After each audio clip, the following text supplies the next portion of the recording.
gusubira gusirimba kubera ko kumenya amakuru ko mwene data yitavye Imana. Ikintu bambwiye ca mbere bambwiye ko yakunda gusirimba cane. Rero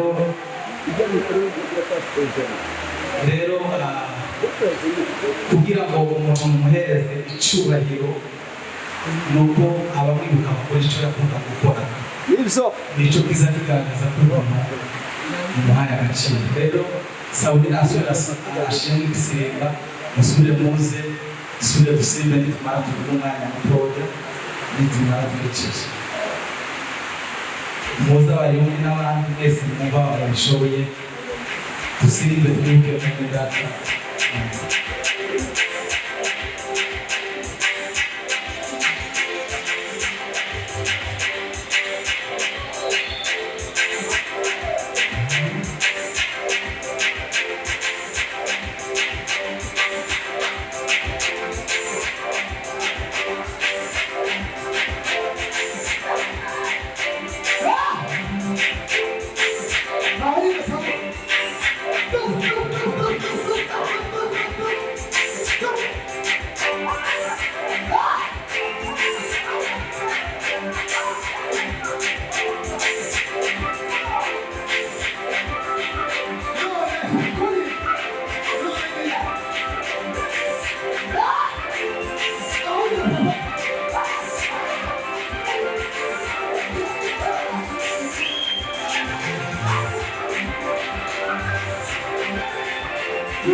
Yesu ashimwe cyane.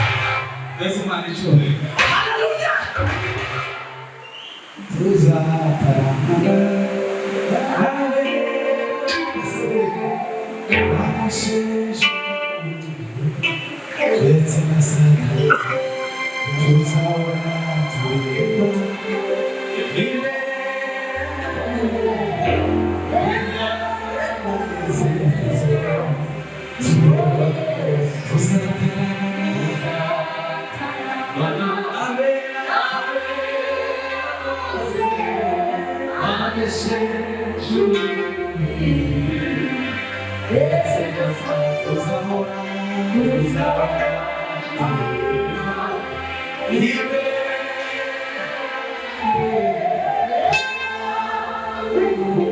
Yeah.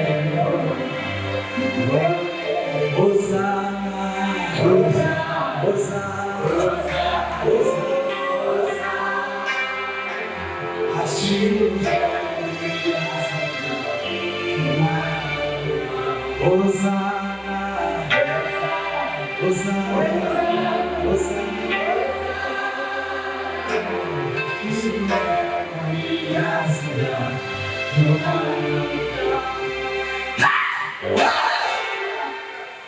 Duhumurije umuryango wa bugufi wa Nkunda, Imana mu ijuru we kwihangana maze abantu izitanga imbaraga ariko Imana n'izitanga ububasha. Rero turabahumurije n'izina rya Yesu. Yesu niwe wapfuye akazuka, abandi twese tuzazuka ku munsi w'Yesu. Niba ari ikintu jewe kiza kibwira yuko umuzuko wabera ubaho kandi uzaba uhari nuko abantu bapfa. Ikiza kitwemeza neza kuko umuzuko wabera ubaho nuko tubona abo twakunda badusiga, kubera ko nicyo kintu cyonyine. Iyo jambo Imana itaza kuryandika muri Bibiliya nta bantu baba bapfa, twese tuba dutegereje gusa. Ariko bigaragaza ko abantu hazongera akazuba, hazazuba uwapfuye, ntihazazuba ugiye, hazazuba uwapfuye. Rero dutanze impore ku itorero rya Kanani. Imana mu ijuru ibahereze ihumure. Dutanze impore ku gihugu. Yari akiri umusore mutoya ariko Imana yamukunze. Hari ikintu kimwe natahuye, igiti kiza kimenya imbuto kiza cyera, abantu nibo bazamenya icyo gito kiza cyera imbuto nziza. Imana rero yabonye ko Nkunda yari igiti cyeze, yemera kumusoromaho. Imana yo mu ijuru ibahereze ihumure ryinshi cyane. Rero naje ndashima kuba ndi hano. Bibiliya zitubwira ngo twishime mu bibaho, mu bibi no mu byiza, duhore twishima kuko iyi si turimo niko imeze. Uyu munsi turaseka, ejo tukarira. Uyu munsi wishimye, ejo uzarira. Uyu munsi ndarize, ejo nzishima. Iyo niyo turimo kandi turi iwabo. Timukaza murakarira isi, ni iwabo w'ibyago nyine nuko. Rero nari ngo ndashima Imana kuko naje ndi hano. Niba ari ikintu nasengeye nabwiye Imana ndabwira ngo Mana uje mu Burundi ufite umwanya muto wo kuramutsa umuryango, ariko uzarinde ikintu cyose cyaza kugira ngo tuzotaramane n'abantu bitewe n'impamvu ariyo yose, ariko ubushake bw'Imana ni bumwe. Uburyo bwo bushake ikintu cyo kundira Imana uko izisubiza sibwo twe tuba twasenze. Rero ndashima Imana musukure kuba ndi hano. Harabona abonye mwagize neza kuza hano. Imana mu ijuru ibahereze umugisha. Turishimye kubabona, twari tubakumbuye nuko turi muri bino bihe, ariko mwumve ikiro cy'ubukiranutsi kiba gitandukanye n'aca abandi baba bahari hirya. Dukwiriye kwishima. Ndibuka igihe nakoshije sister hari 2024, abantu baza kumusura mu rugo ijana kubakorera protokole yo kubicazamo, kabwira muze mwicara. Waza afite gahunda yo kurira, turabizi bene wacu bazariga cyane, basanga ndakomeye nawe kamakomeye yohera ndaho yohera. Kandi ntabwo mbiyemeye kuba naratahuye Kristo wenyine kuko ariyo Mana yonyine izihumuriza umuntu. Imana yonyine n'ubukristo dufite, ubukristo budahindurwa n'ibihe, nuko tuzoza duhora gusa mu munezero kubera ubukristo buhora mu bihe byiza. Nuko dusome ijambo ry'Imana, turaganira ku ijambo rivuga ngo nuko mukomerere muri Kristo Yesu. N'iryo jambo turi kuvuganeho umwanya mutoya, nimara nicare dufite umuvugabutumwa mwiza naje nkeneye kumva cyane. Tuzataramana nawe bose banejeje umubiri ndetse na Satani, tuzahora turabima imbere bega umunezero tubonye Yesu. Abefeso 6:10 muze gusoma ikinyarwanda neza dufashe. Efeso 6:10 yego uwo murongo wonyine gusa. Undi nawe aze kudusomera muri Yoshua 1:9. Rwandiko Pawulo yandikiye Efeso zamuri mikrofone 6:10. Yego. Bibiliya yavuze ngo ibisigaye mukomerere mu mwami, ibisigaye mukomorere muri Kristo Yesu, no mu mbaraga ze z'ubushobozi bwe, no mu mbaraga ze z'ubushobozi bwe. Amen. Amen.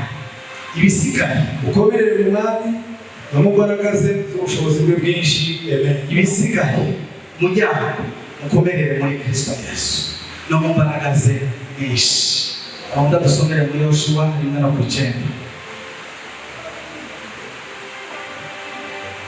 Bibiliya yavuze ngo Yego. ese sinje uri gutegetse ugukomera ushikame. Rekera aho ngaho. Ese sinje ubitegetse komera ushikame. Niba mutegereje andi magambo muvuga neza yangahe, nije ubitegetse, apana je Fabrice, Imana nije ubitegetse ushikame ukomere. Komeza. Tutinye kandi ntukuke umutima. Tutinye kandi ntukuke umutima. Urupfu ntirutukuke umutima wumve kuko isi zarangiye cyangwa se ijuru zarangiye. Komera ushikame kandi ntukuke umutima. Kuko Uwiteka Imana yawe, Kuko Uwiteka Imana yawe iri kumwe nawe. iri kumwe nawe aho uzaja hose. Aho uzaja hose Imana iri kumwe nawe. Haleluya. N'iryo jambo tugiye kuganira nuko dukomerere muri Kristo Yesu. Muri buno buzima tubayemo cyangwa se dutuyemo, hazaba iminsi myiza n'iminsi mibi, kandi iyo minsi mibi n'imyiza, ukomeye n'uworoheje, umukene n'umutunzi, twese turayisangiye.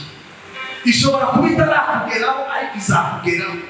Iminsi myiza n'imibi twese ni periyode zibiri Imana yashyize ku bantu, waba wabikunda ibyo biza bikugeraho. Ariko abakomere muri Kristo Yesu nibo bazabasha kubivamo bashikamye bashize amanga, kubera ko muri Kristo honyine niho tuzadukomera. Bibiliya zitubwira ngo niba mwarasogongeye mukamenya ko Kristo agira neza, nimumwegere mara mumwisunge, ngo niwe buye rizima, niwe buye rizima ryanzwe n'abubatsi, ariko ku Mana niryo ryatoranyijwe. Twebwe rero twamenye Kristo mu bihe bimeze nka bino, dukwiriye kwisunga Kristo. Rimwe na rimwe Imana zisangaho itakiri kumwe maze azabana amatizera bagatera umusaruro. Utinya we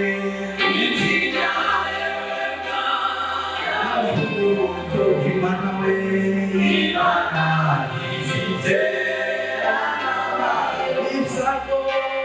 ibyago bigeze ku Kristo. Haleluya. Bimureka guhomesuke. Yesu ashimwe cyane. Mugihe dupfusha, mugihe tubura inshuti n'abavandimwe, dukwiriye kugumana kwizera, kuko kwizera niko konyine kuza kuduhumuriza kurusha ibindi byose. Sinabwira ababuze umuntu ndavuga twese. Yesu ashimwe cyane. Mugihe tubuze abavandimwe, abo twakundana, urupfu banasifiwe. Reka mvuge rino jambo, urupfu niyo nzira yonyine Imana yashizeho kugira ngo tubashe guhurana. Inzira y'urupfu, urupfu niyo nzira yonyine, nta yindi nzira twabona Imana tudapfuye. Bibiliya ivuga ko umuntu wapfuye akazuka ni Yesu wenyine, n'abandi bapfuye Yesu yaravuze ko barongeye barapfa, ntibarazuka barategereje. Urupfu niyo nzira yonyine gusa twebwe abakristo tubashe rero kugira ngo tubashe guhura n'Imana. Rero iyo bino bihe rero byatugezeho, Fabrice wari ukomeye, nicyo gihe aza kuko twambaye umubiri, uyu mubiri ni igihe gitoya, niko Pawulo niko Yobu yanditse, uyu mubiri wacu ni igihe gitoya. Banasifiwe. Ariko aje kwandika ngo igiti gitemwe, tuba dufite ibyiringiro yuko kandi bizongera kikagira gute kigashibuka. Yesu ashimwe cyane, kubera ko bino bihe byo twibutsa imbaraga z'urupfu, kandi izo mbaraga z'urupfu nizo zitwibutsa kandi ko hari umunsi imbaraga z'urupfu. Igihe Yesu yapfuye, ikuzimu niho bakoze ikintu, ariko hano ku isi no mu ijuru bari bishimye kuko Kristo yapfuye akongera akasuka. Iyo rero umuntu yapfuye dukwiriye kwishima kuko umunsi umwe tuzamusa. Ntawe umuntu utizeye niwe utazobona umuntu utizeye niwe utazobona ariko umuntu wizeye Imana azobona. Iyo ni aderesi ubundi dufite twese. Iya hano hirya na he iyi ni aderesi iri tamboraje ariko aderesi yacu kuri perema niyo wishyura. Bwana sifiwe. Hagira umuntu usomera mu Banyefeso ngiye kurangiza. Abanyefeso 6 ku 10 kugeza ku 13. 6 umurongo wa 10 kugeza ku 13. gushika ku murongo wa 13. Bibiri navuze mwisigaye mukomerere mu mwami, ibisigaye mukomerere mu mwami no mu mbaraga z'ubushobozi bwe bwinshi, no mu mbaraga z'ubushobozi bwinshi, nambara intwaro zose z'Imana, nambara intwaro zose z'Imana, kugira ngo mubashe guhagarara mudatsinzwe n'uburiganya bwa Satani. kugira ngo tubashe guhagarara tudatsinzwe n'uburiganya bwa Satani.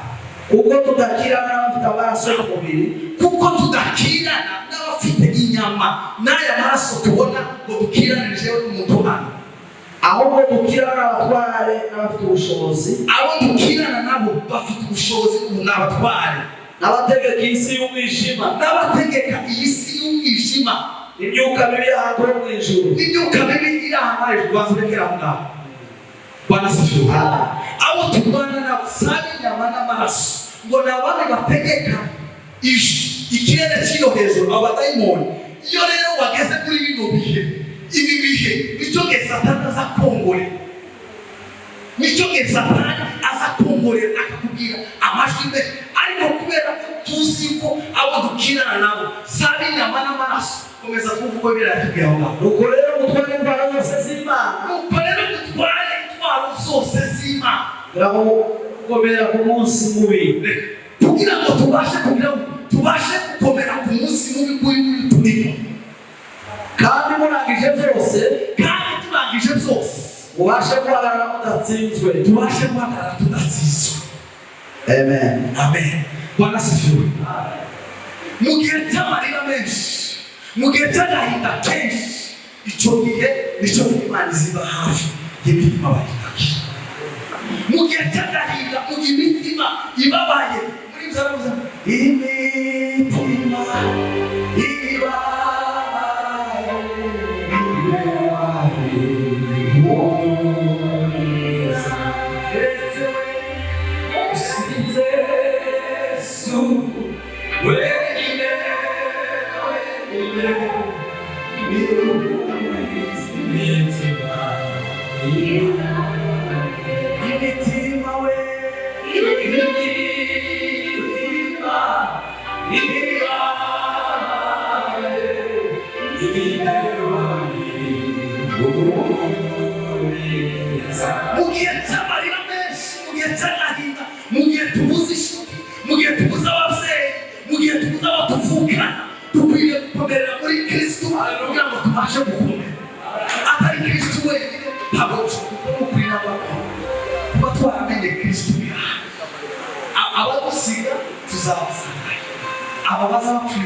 Yes, I should be done.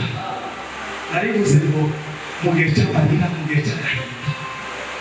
Imana niziba hafi y'abahise. Ariko ibyo ngibyo bizaba bisukura tubanze.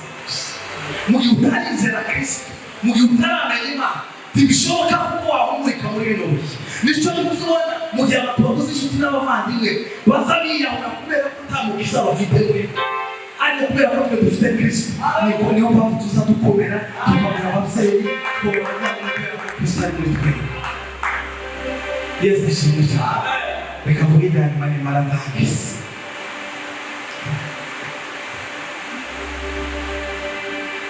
Nubwo tubura abacu buri munsi, tukaba buri gitondo n'ijoro nawe dukwiriye guhumurika. Twebwe abayumva, twebwe n'umuryango ntiwumve ko uri wenyine kubera ko mu nda je niba ari ikintu kiza kinezeza ni ukumva umuntu yapfuye aza asigirira Imana nubwo tubemera gute je sinzandira umukiranutsi sinzandira umuti ntibishoboka niba tuzi kuko iwacu ari mw'ijuru iwacu ni mw'ijuru ntabwo dukwiriye kuba yasanze Imana aheza ari mw'ijuru banazifura hano mw'isi ni wabo w'ibyago ni wabo na Satani ni wabo abadayimoni bamwe basimbutse n'abandi bo mu byaro ariko iwacu ni mw'ijuru Yesu ashimwe cyane rero dukwiriye gukomerera muri Kristo Yesu kuko Kristo wenyine niwe soko ni nawe usana duhumuriza niba twizera kuko Kristo yapfuye akazuka akanatubwira aho ngiye kubategurira aho uza aho ngiye kuba niho namwe ngiye kubategurira rero kuba turi hano ku isi kubera ko dufite igihe gitoya niyo mpamvu rero dukwiriye gukomera muri Kristo Yesu ijambo ry'Imana rituhaze